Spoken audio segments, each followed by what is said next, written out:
Hello, everybody. Welcome back to Hair Impact. I'm Kusanda Hilos, your host, and today we're going to learn why the sea is salty.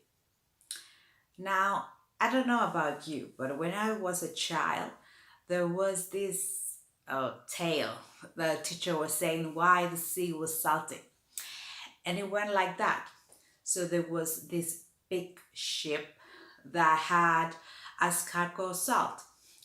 In the middle of the ocean was sink, and that's why the sail went to the water. Now imagine my confusion as a child that this how big that ship will be for every ocean and every sea in the world can be salty because of that, and not only sea and oceans but also other lakes, salt lakes. So that made no sense. But that was a tale the teacher used to tell us because of that. Maybe she didn't know either why the sea was salty. Thank God I grew up to be a geologist and finally learned why the sea is salty. And I will tell you too just now. So, so imagine this. You see the mountains are filled with different kind of rocks.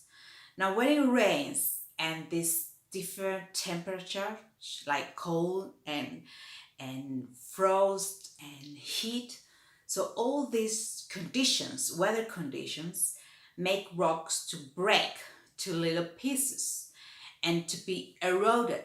So all these small, different sizes pieces of rocks end up with the water after rainfall to rivers, to streams, and then to rivers. And the rivers, where they end up, wherever, tend to go to the lower part, to the lower elevation due to gravity.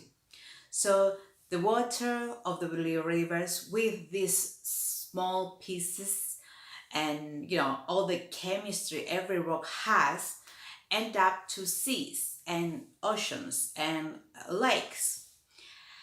And that's why uh, this chemistry of rocks end up to the rivers and then to, as we said, to oceans. And that's why they're salty. So they contain the rocks in a dissolved form, and the chemistry is salty.